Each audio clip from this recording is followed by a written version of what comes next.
Praise God, nagbuntay sa tanan. Amen. Akong yami ako matag-isa, kayo na ka. Thank you, Lord. At ang i-occupy ang mga vacancy din sa front. Amen. So, muna na ato ang pag-refresh. Karoon, ato ang i-ready, ang ato ang kasing-kasing, ang atong igulungo, uguna-una para sa punong sa Diyos. Amen. So, this morning, isgutan nato ang obedience. Nalipay ba taaning isgutan nato ang obedience? Amen. So, dali siya gitukol, pero lisod buhaton. But this time, ang Ginoo mamuhat, dali gitukol, lisod buhaton. Uban sa gahom sa buhay ng Diyos. Amen? Thank you, Jesus. So, ang pagkamasinutano nato sa sugo sa Diyos. So, kumusta ang atong obedience sa sugo ni Lord? Amen? So, mawalandong tayo soon. Hallelujah, magpapunta. Akong gi-request ang natagusan na nakapasagilid-gilid. Hallelujah, magpahilin na ka. Dalagang tao Diyos, kamhanan tao God. Lord, din ang itubot, Lord, na din ang itubot o Diyos. Ang mapatubok ka naman, Lord God, sa spirituhan na bahin ng mga tulog. Kaya niyo makadya sa Romans 10:17, faith coming by hearing and hearing the word of God. Lord, inuman ang i-extend, i-provide na niyo, i-sustain na niyo para kami magmalikot ng Diyos.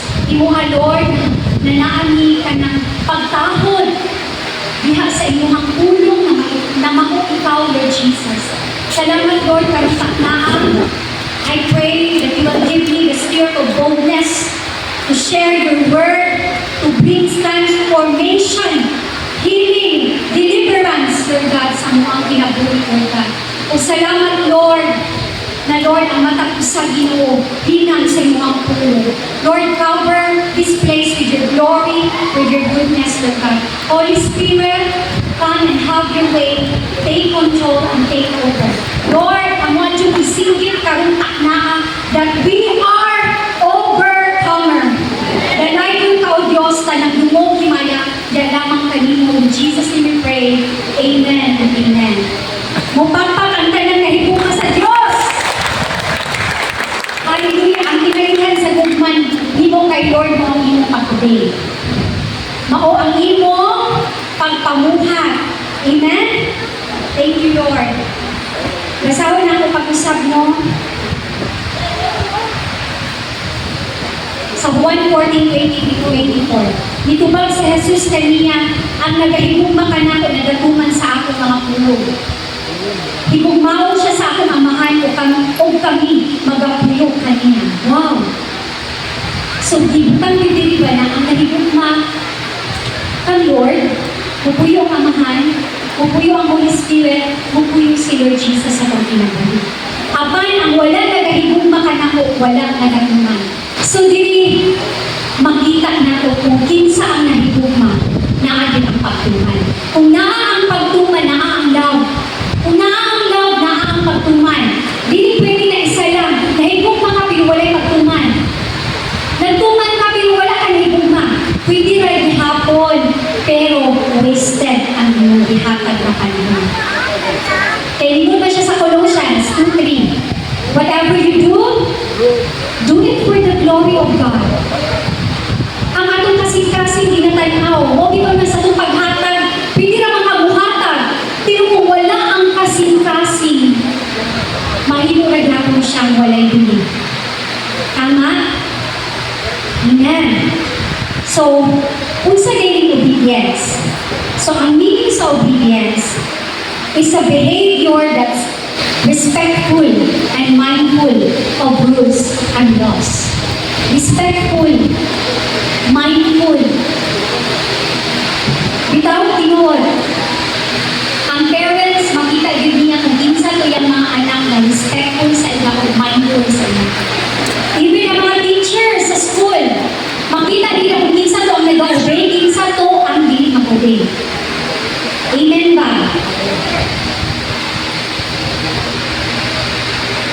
So, obedience matters. Kabalo ka, importante kayo ang pagtuman.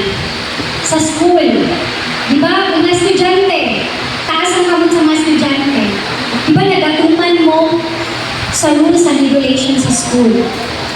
Then ang mga teachers ko, nagatuman mo na sila sa rules and regulations. So, dili yun siya pwedeng mawala ang pag-obey. Naadig ang pag-obey. Amen? Unsa man ang gibigan ni Lord sa imuha? Kwarta, mga gasa, abilidad. Di man na mo pwede na imuha lang ng iwarik-warik ang gasa na gibigan ni Lord sa imuha.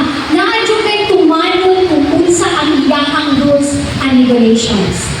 So as mama, as papa, as anak, so kaway-kaway sa mga anak, ako lang ni siyang insert about man siya obedience. Amen? Sa Efeso 6, 1-3, nung pa din, children, kabalo mo ani, obey your parents in the Lord for husga daw, this is right. Pag ang mama ganyan papa magyaw-yaw, mag-obey. Di pa na sila magyaw-yaw kung di po magpayaw-yaw. Tama ba? Na buhatan nila, di na sila magintanaw para pag ulit nila, oh, galing you, thank you, Lord. Na, I love you, thank you, na. Ano na Jollibee? I-treat tayo, pero pag anak, pirti, kaya gaw, anak yun, pirti, taas na tapos mo, anak, sama, hindi mama, ay. Kaya, ang mga mama mo, bakit naging mo? Dautan sila. Namang galing mama, may pastura ka na. Mali ba pastura ng mga sabaw? Kasi mga sabaw, kasi kung mga anak, di man siya mali. Di ba na siya sala? Kinahanglan yung disiplinahon. Kaysa una ba ang pagdisiplina? Kanang bugha na kawin, kanang gibugha na kawin, bagong na yung ibunan. Kisa naka-experience siya, anak. Pero wala na siya karon na generation. Pero tanawa ang generation karon compare sa una na generation. Sa una, luhod o asin.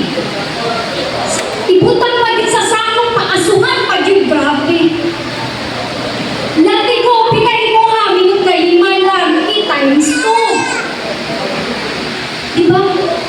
Kinahanglan yun kailangan na sa punong sa Ginoo. Rad pa ganyan, ibutang dito ang pagdisiplina. Mauna mga anak, obey your parents. Ayaw mo pagyaw-yaw. Pasalamati kay naapamoy dinikanan kahon. Ang ubad gani, wala kay dinikanan. Patiwarak na sila sa iyang kinabuhi. Na kamo na kumpleto pa, naapa, magsige pa yung pagulpul. Napadyuban kung luhod pa din ang mama o papa. Wala na dire. Amen. So verse 2, honor your father and mother, which is the first commandment with a promise. Ang nakalingkot ay pinaka-promise din sa inyong pag-obey. Na-promise. Oh, so that it may go well with you, that you may enjoy long life on the earth. Kisay gusto long life. Amen. So next, kaway-kaway ang mga kabut sa mga papa. Lobi tatay, daddy. So, sa mama po, so na ay mutual submission ay mga eksona. Diya sa 1 Peter 3:7 sa EPSD. Kamu usab na mga bana. Sabta. Kung ino kayo nagsabta, broad kaayo na siya. Sabta ninyo ang inyong mga asawa. Sumala sa inyong nasailan isip Kristohano. Amen. So, same po sa mama, sabta ninyo ang inyong bana.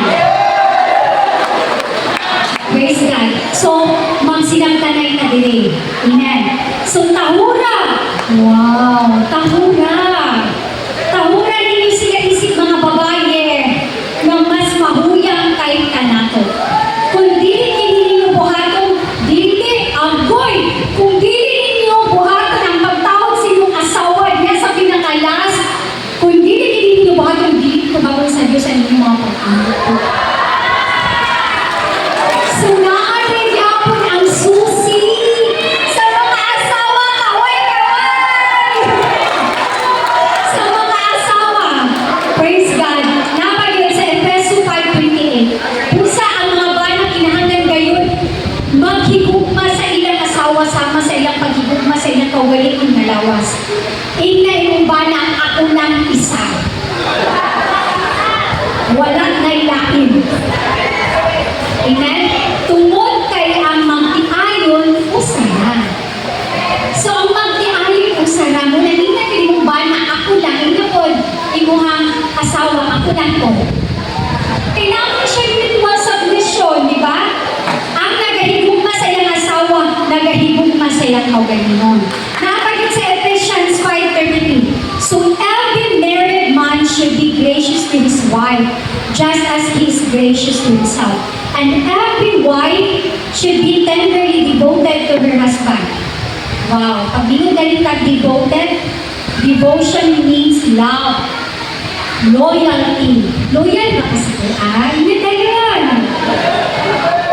Maski yung sa'yo kitabo, loyal hapon, di tao tinuod.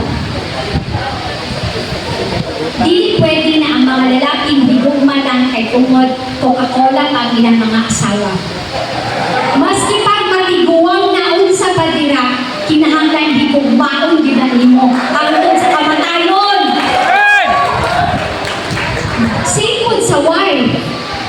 So, show your love sa iyong asawa. Ayaw sige Grasol na, ano naman dyan ko? Dili man ko higugmaon, dili ko gentleman pag sure. Makaya magali atong bisyo pag-usap ka na ka. Di ba? Ingon pa niya sa Proverbs.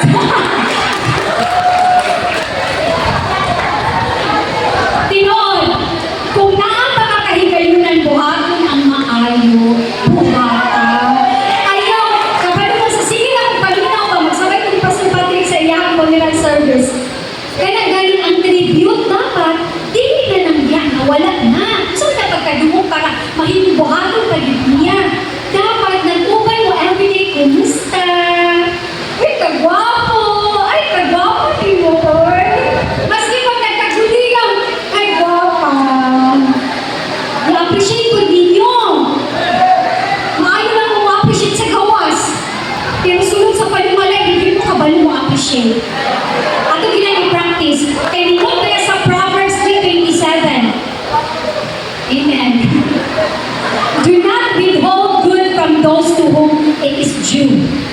When it is in your power to act, then buhatan. Di ba, ang ngayon yung asawa, yung ba na buhatan sa maayong mga buta? Sa una, pag katong magkuyang pa, grabe ka ay ang mga regalo. Ibalik ka na lang to. Kagagay natin mga burnoy ko. Diba?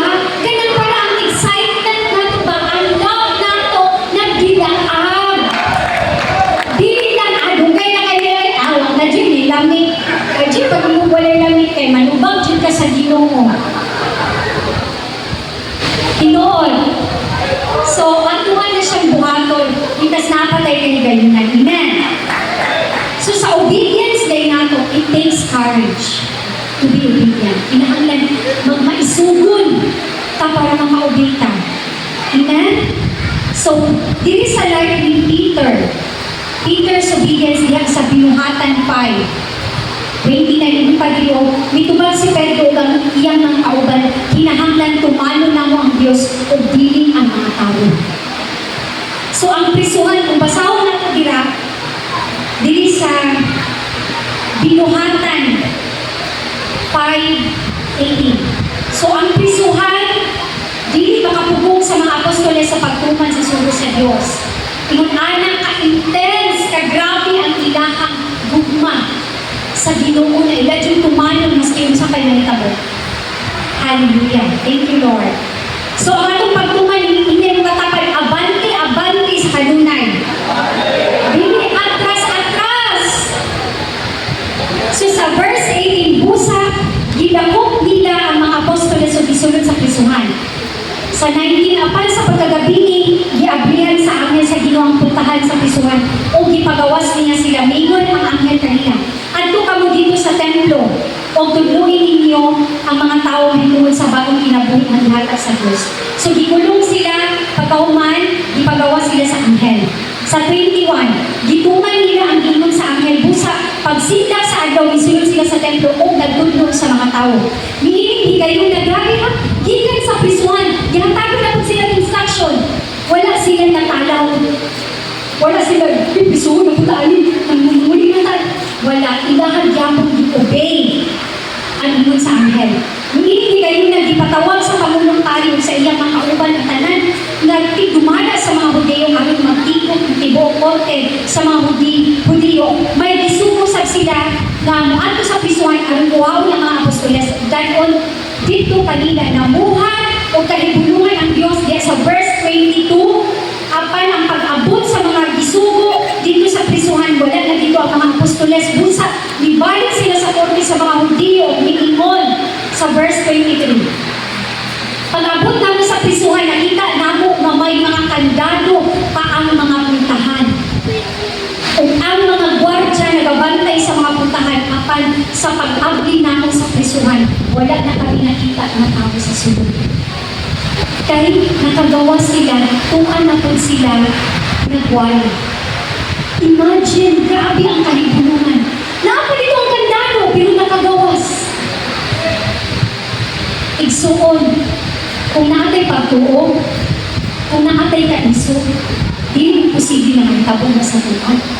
Baski pag ikulong, makagawas di hapon ka na naapa ang kandado. Inumana kagawanan ang Diyos sa tinuod lang. Kani siya sa aksni, wala na si Jesus ani, ang naan ang balang espiritu, na mao ang nagdumina karon sa tuang season, sa tuang henerasyon. Amen? Diha sa 25, wala madugay may usa ka tawo nga niabot og ningon. Ang mga tawo nga inyong gisunod sa prisuhan at tuwa na dito sa templo nagapugyo sa mga tawo. Grabe, insultohon lang ganit ka, atras na tadayon. Dili na kaganahan mamuhat. Kumusta ang atong commitment? Di ka pa ang kasing-kasing soon. Kung nandiyato sa templo ang pangulo sa mga gwardya o ang ilang mga tao gidakop, nila pag-usab ang mga apostoles apan wala sila mogamit og puso tungod kay nahadlok sila nga batuhon sa mga tao. Ikaduha na times gidakop na po sila. Unsay hinungdan? Nagwali sa maayong balita. Ningon ang Pangulong Pari kanina diya sa verse 28, dili ba gimanduan na namo kamo nga dili na magtulo mahitumon kang Jesus. Nganong init magigkayo siya sa ngalan ni Jesus? Diba? Unsa mong bigay ang ngalan ni Jesus? Pangalan ang ngalan ni Jesus. Amen? Diha sa Binuatan 4:12, wala na ilain pa sa tibok kalibutan na makaluwas ka na kundi si Jesus lamang. Mauna, ang yawa, ang kaaway, dili yun siya gusto na iwali nato ang pangalan ni Jesus. Naigibuhat ang Ginoo sa iyong kinabuhi. Kung ang iyang gibuhat diya sa iyong kinabuhi, milagro kayuan, kagawasan, kaluwasan, mauna siya ang maayong balita natin isang yaw sa ubang tao na wala pa diha kang Jesus. Amen. Amen. So, sa pagpadayon, apan tanawa ang inyong gihimo ni kailan na inyong pagtulungan sa tibok na Jerusalem o kami pa ang inyong ipasailan na ipatay kanina. Di ba na-blind din sila? Ang mga Pariseo na-blind din sila na sila di ay mismo ang nagpapatay. So ang tao di ay pagmagamhan sa espiritu sa yawa, maski pag-unsaw ni mong tudlo kamatuoran, di ay nagpapatawa. Mauna ang isod. Parihan pero grabe na nagpakita ni Lord nagahog. Pero nagpabiling siyang dami. Isuon ayaw yun tubuti na magani ang kasing-kasing sa usa ka tao. Amen. Kaya dili na yun makabalo. Ang iyahan din nabalaan na, iyahan din head knowledge. Na tama siya. Pero wala na siya kabantay, na wala na siya sa kamatuunan. Mauna siya ang pinakasakit. Ayaw bugal-bugali ang imuhang relasyon sa Ginoo. Kay nagtinuod ang Ginoo sa imong kinabuhi. Imagine you are called by your name. Wala'y bisisitan dire. Kusang loob na ni Andy Kadri kay tungod gitawag ka sa buhay ng Diyos. O ka nang pasalamati. Ayaw ni disregard ang imuhang nabatunan na kaayo ni Lord ang grasya. Gi-extend na ni Lord ang tanan. Gibuhos na ang tanan. Pero ang desisyon naa sa tao. Wala na yung mga blame. Wala mo kong gisangyawan. Wala mo kong ginganyan. Grabe nga ang pagpahimangno sa imo igsoon para malamdagan lang ang imong nauna. Pero kung gusto hindi mo balugan ang imong gusto, wala na tayo mabuhatan. Amen? Kabalo pa ang obedience, apil ba dira ang submission? Praise God sa matagusan na nag-submit. Hallelujah, ang Ginoo magapanalangin sa inyo. Amen. Thank you, Lord. Mitubang si Pedro. Balik ko na ako pagbasa sa Acts 5:29. Kinahanglan tumano na mo ang Diyos o dili ang tao. Kinahanglan tumano na ko ang Diyos, dili ang atong bana na bumugong sa pagpangalagan sa Ginoo. Kinahanglan tumano na ko ang Diyos, dili ang akong papa, mama na bumugong sa akong pagtuman sa buhay ng Diyos. Mingon dito ang James na ato ang kinabuhi mura o gabon. Gabon. Pagkahuman, di pa din ka makatungan sa buhay ng Diyos. Kinsa may nakadungong bilisan niyo sa atong sa aeroplano sa India. Na ay family dito na 6 years nila asikaso ang nilahang visa. Ilang documents para ma-approve, para mag-usa sila dito. In just 30 seconds, ang ilang dampo, murag gabon. Igsuon, di na ko hawak ang aking kinabuhi. Ayaw sige mo buhon. Mamuhat lagi ko buhon. Nahulog na ang buhon. Ayaw hulata. Nawala na di tsansa. Guma ang Ginoo, wala siya nagkulang. Luyo sa itong kapakyasan, gipirangan ba ka sa Ginoo? Kuhaan sa ilang ginihawapi para matagam? Wala, gi-enjoy na to ang kinabuhi na gihatag ni Lord na puno sa grasya. Amen? In verse 33, sa pagkalumo din sa mga membro sa korte sa mga Hudyo, nasuko gayon sila o gusto nilang patyon ang mga apostoles. Maunay ginabuhat sa kaaway. Pag-usangyaw ta sa mayong balita, pag-usangyaw ta about Jesus, magpurog yun na siya, gusto yun nilang patyon, yun siya kahawak, maglagog yun na siya sa tuwa, labi nag-usangyaw na sa puno sa inyo. Yung isa ang mission sa Yawa, sa John 10 verse 10, the enemy, the thief comes to steal, kill, and destroy. Daghan na siyang i-destroy na kinabuhi. Daghan na siyang i-steal na kinabuhi. Daghan na siyang ipatay, ayaw to buti igsoon na usa ka sa iyang mission na magpakuyang na lang kung ka na di ka magtuman kay patay yun. Inoon, dili na inyong patay sa flesh,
magibtanon.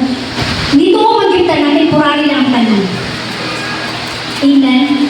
Ang opportunity na mulayo sa imuha, sa mga bunuhaton sa Ginoo, dili na opportunity.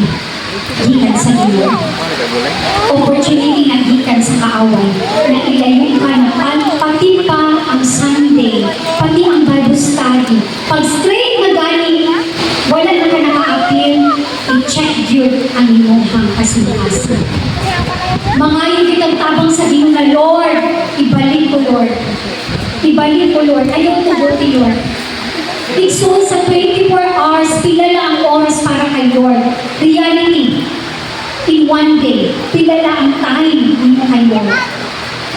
Pinudili pag yun nato ikahatag. Pero pag sa kalibutan nun, ganit tanan na natin sa kalendaryo, ay ako ay ipadating, kay mugo ko, anak.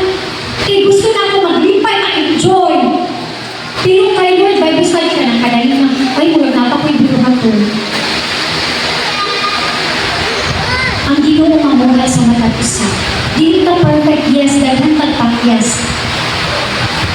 Pero atong tinguhaon sa kasing-kasing na ang pagtuman di ay sa Ginoo sa sugo niya, mao ka na ang tinuod na higugma sa buhay ng Diyos. Mapakpak ang higugma.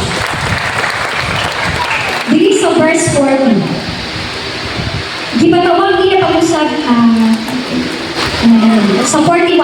Nihawa din po na malipayon wang ikaduha ng priso. Tapos, dili kayo sa verse 40. Gipatawag niya pag-usap ang mga apostoles o gipalatigo. Ginatigo, gikulong, tanan, insulto tanan. Human. Pagka verse 41, nihawa dito nga malipayon. Wow! Maglipay pa rin taan ang nanay sitwasyon so, oh, grabe! Makahilang ka magbasa na makaanak ito, Lord! Init pa lang, yaw-yaw na! Lord! Insulto ko, Lord! Naluyang ko, Lord! Dili na ko kaya. Dili na lang di pumutuman sinusuko, Lord. Dili na ko kaya. Gawa ko na nila ang mga daong na mga skulya. Gamay na kayo na rason, hindi mo atras. Di na lang pintahon, nihawa dito nga malipay ng mga apostoles tungod, kaya gihatagan sila sa Diyos so pribilihiyo. Hindi mo katapan, pribilihiyo niya ay naisoon. Amen. Sa 24 hours na ito, insertan yun na ito na makapamuhat na kay Lord, na kay Salmon, kasi kay mga kailan. Amen? Kana pa lang, dako na kayo na pagpamuhat. Dako na kayo na pagduman sa iyong sugo. Magdasit ka. Dili ka makadto sa limon. Amen? Kaputo na ito karon through sa messenger. Tawagan ba niyo? Amen? Grabe pribilehyo nga mag-antos. Dili ba yung taganahan mag-antos? Sila yung katapad, dili yung taganahan mag-antos. Pero ang apostoles, pribilehyo. Ihatagan ang pribilehyo. Sila sa Diyos na mag-antos alang sa ngalan ni Jesus. Unsay mong pag-ila kang Jesus. Unsay mong pag-ila kang Jesus. Di ba, Savior of my soul? Jesus, you are my peace, my comforter, my healer, my defender, my deliverer. Kunya, di mo ipaglaban. Subo pamalandungan igsuon. Na nagtudlo ni na ministry o pamaturan. Pero naadyo din gusto ko ng tunan. Hindi mo katapay paglinig sa kamaturan. Amen? In verse 42, adlaw-adlaw dito sila sa templo sa mga kabalayan o nagpadayon ang ilang pagpangtudlo o pagsanyo sa mayang balita na si Jesus mao ang Kristo. Wow! At tuwan ni Buhan, nagbalay-balay ka, Gonzaga, sa Mudawat. Praise God. Amen? So, ni-obey ka sa Diyos, dili tungod puso ni. Ni-obey ka sa Diyos, dili tungod kay bilang mo. Ni-obey ka, dili tungod nagsoon-soon lang ka. Kaya akong leader na ano dito, sino pastor ko po sila dito. Ni-obey ka, dili tungod kay naay mga tao na nagtanaw ninyo. Ni-obey ka, kay kasabot ka. Nakahibalo ka ba? Nahigugma ka sa Diyos? Wala man punta dili gipugos. Ang Ginoo, ang Balang Espiritu ang magapamuhat sa matag usa. Dili man pwede na pugson. Wala ko na mo dili gilimbungan. Wala ko na mo dili gipugos. Pulong sa Ginoo ang amo ang gisangyaw. Dahil naara sa inyo akong gikonbiksyonan mo sa Holy Spirit. Amen. Hallelujah. Thank you, Lord. Ayaw tao ni kambyo ang imong nagawatan na mao si Jesus. Dili basta-basta si Jesus. Mao kani ang igala nato sa kinabuhi nga walay katapusan. Amen. Isay na handoy anak. Amen. Amen. So, balugan nato ang atong relasyon sa Ginoo. Amen. So, pagwan sa imong pundasyon mo ang pulong sa Ginoo. It drives you to obey God. Pagkabuntag pa ng Lord, kung sa kung amay mabuhat, mag-send mo ang word of God, mag-send mo word of God, ay ng mga tao na kung ginadala sa pag-ampo, kaya nagdakot kayo na puntos. Privilehiyo na nagsuon. Asa kagiputang sa Ginoo. Sa workplace mo, be a blessing. Sangyang pulong. Before ka magsugod sa mga teachers, pag-ampo, katagig verse, kay mao ka na ang pagkaon sa kalag. Sa mga estudyante, ayaw tugutin na kamo ang madala nila. Sa pagkaon, bahala din sila, wala lagi ka, kay mao man din. Wala lagi ka, magampo lagi ka. Ayaw na, pag-ampo, kung kinahanglan mag-explain ka, hatagi. Kaya tungod na akay pundasyon, na yung pundasyon ng pulong sa Ginoo. Ayaw na yung taki-taki, ayaw i-disregard ang pundasyon ni mo. Kinahanglan makita sa iyong pagkinabuhi. Dili man perfect, pero makita si Lord sa iyong kinabuhi. Amen? Amen. Kung imo nang buhaton igsoon, no one can stop you like the apostles of Jesus. Wala joy makastop nimo. Bahala kung sa ilang istorya sa imo, ha? Ayaw ka discourage. Kaya kabalo ka sa iyong identity. Dili kami mapauyan, ay bisaway mangod ko nila, dili na lang ko, ay ma-let out ko. Dili na lang ko, hi guys, i-change nyo yung personality, mura na kayo. Kaya gusto hindi mo na dito ka ma-let out. Bahala na lang ma-let out ang importante, katuban niyo si Jesus. Amen. Ang ato ang Savior. Igsoon mo po na tayo sa kalibutan. Ang atong pag-antos, unsa man namang pagsaway, ayaw kayo na hatagi pagtagan. Ang imong hatagan pagtagan, ang imong paglakaw, na one day, makauban ako si Jesus. Ay, bahay na ko dito! Wala na yung kasakit, wala na yung pag-antos, puro na lang kalipay, pagday, pagsimbay na sa buhay ng Diyos. Amen? Amen.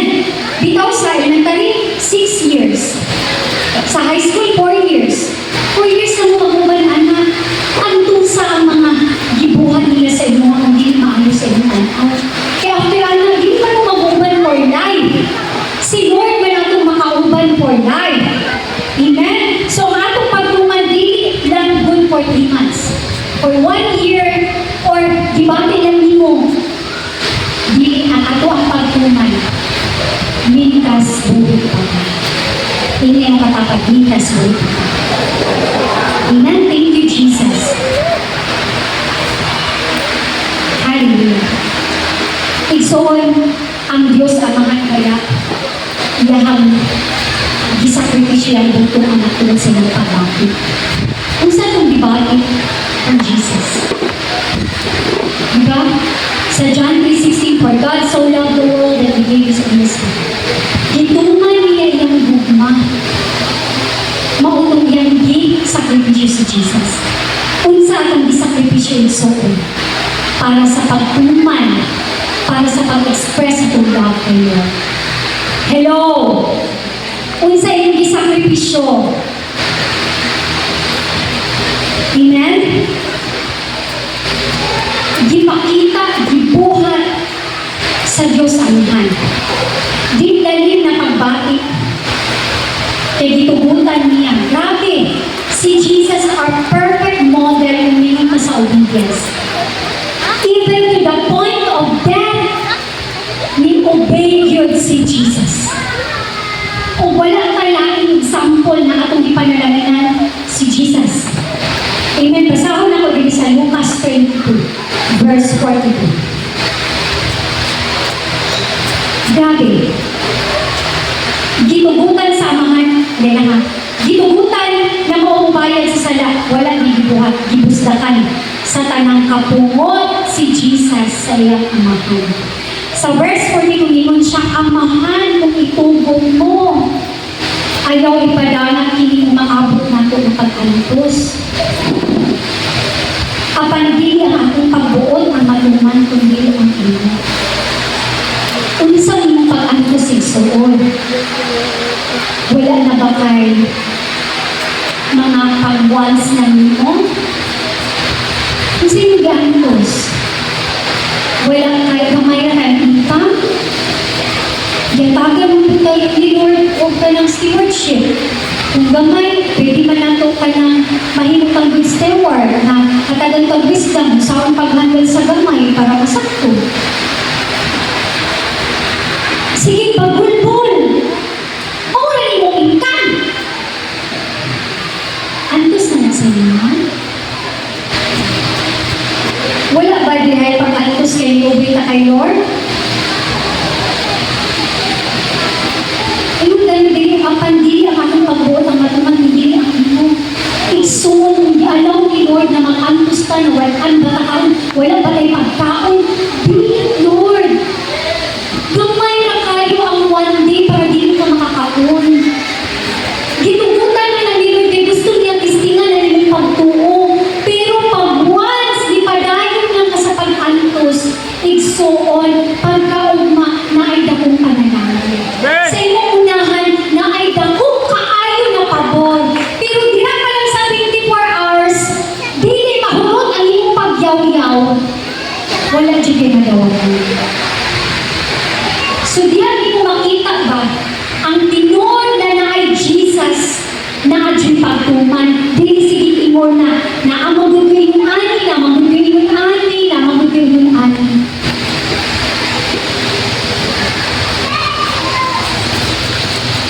In verse 44, tungod sa tumang kasakit na iyang gibati, hugot o kinasingkasing ang iyang pag-ampo ng iyang sinot daw sa dugong manitulog sa mata. Imagine unsa ang pagpangayo ni Jesus kung pwede pala aman ayaw itubot ang makantos ko. Pero niyong siya ang iyong pagbuot ang makantos. Lord, nangalagan mo ko, Lord, ngayon ininaan na akong sitwasyon, Lord. Wala may pabor sa kuha. Wala nang ison, relax. Isa pa wala kay ako, wala kay imo. Si Lord pa na mabuot. Kagahapon na din nag-ingon na din akong simba. Kaya kung katong nagsugod na akong simba, wala na ko'y kwarta. Kaluoy ito tayo. Nakaloko sa tagiya sa langit o yung tao sa iyong kinabuhi. Girason pa na di mo simba kaya wala ang kwarta. Oh Lord, makahilang ka Lord. O bitaw ng kita na naikahibalo, parugan na to. Pili na ito, pili magparihog ka sa ilahan. Sige lang, ibanasa lang yung opportunity. Kanya, kung bawal ka kinabuhi gatay ni Lord, kumagsara yun ni. Kung ka ba ka ng realidad? Kaya ato kinabuhi dili sa kalibutan, hirap lang ni. Dili ni ato, ako na ayaw pasigig buot-buot. Ayaw pang pagkarbo. Sige pagalingon kay wala yung imo. Wala na ato. Ang tanan hiram lang. Unang kinahanglan magpasakop na diha sa buhay na Diyos. Amen? Amen. Hallelujah.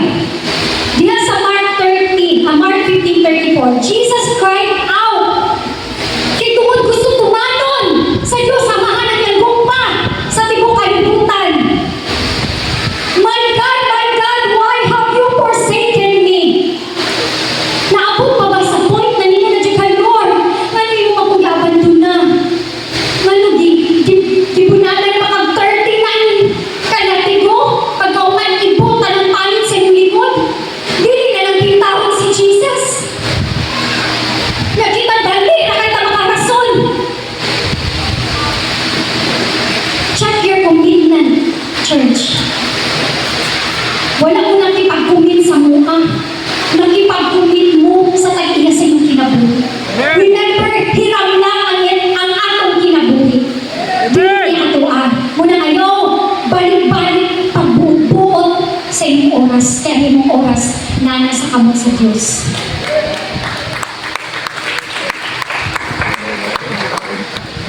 Si Jesus, grabe, giblaan sa Diyos ang Ama.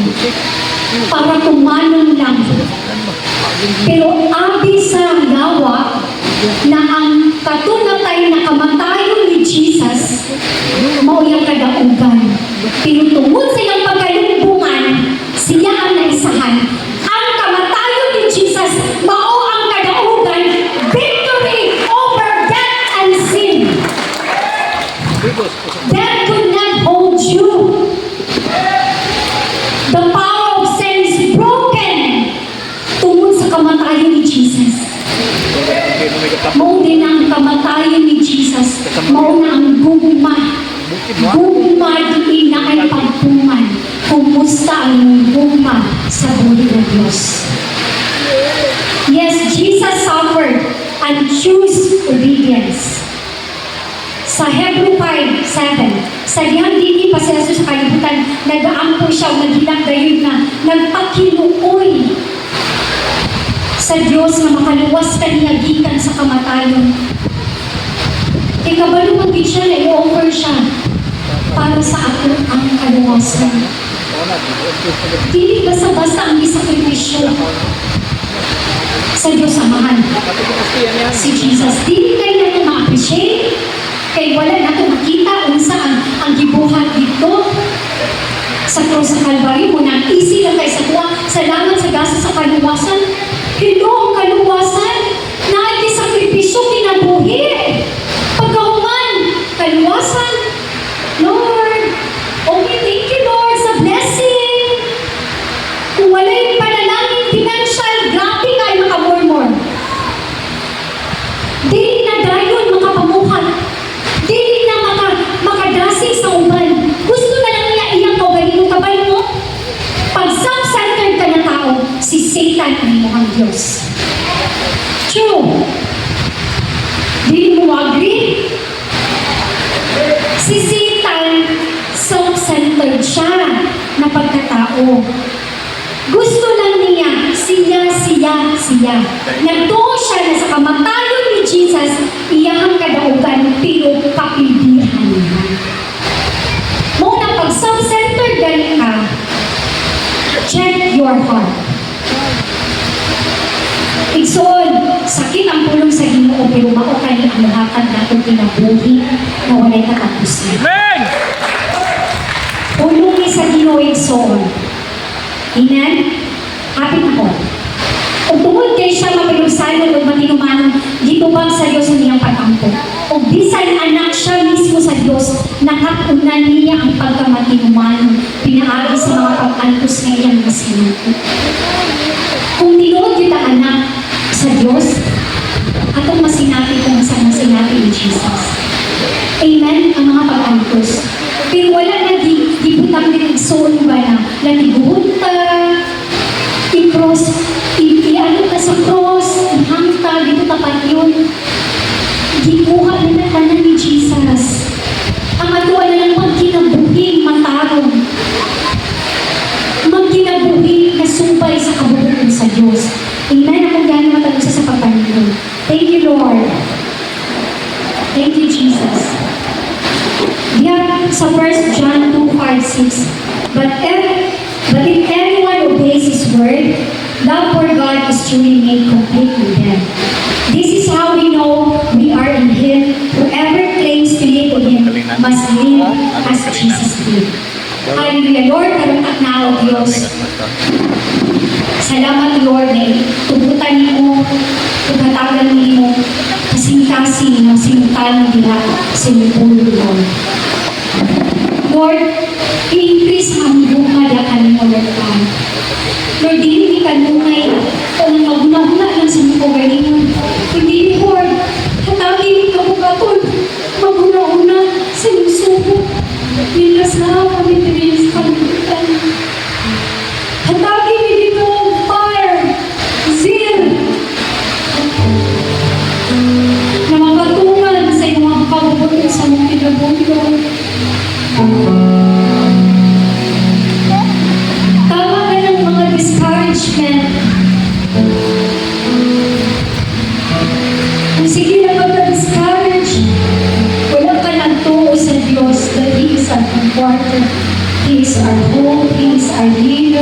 He is our deliverer, our defender, our rescuer, ang tanan ng Diyos na alam sa inyong.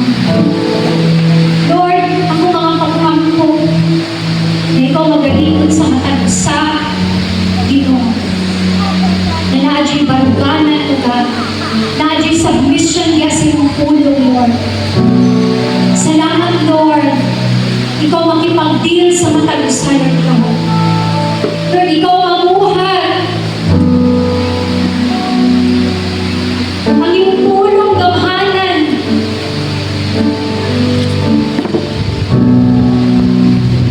Kung kinsa man sa mga kanumpanagan, naginahan ng freedom, gikan sa pag-abusa, gikan sa bisyo, gikan sa kasapit. Right now, Lord Jesus, in your name, Jesus, there is power, there is life, there is healing. Salamat, Lord, na makabaton ng freedom. Salamat, Lord, mga baton ni kaayuhan.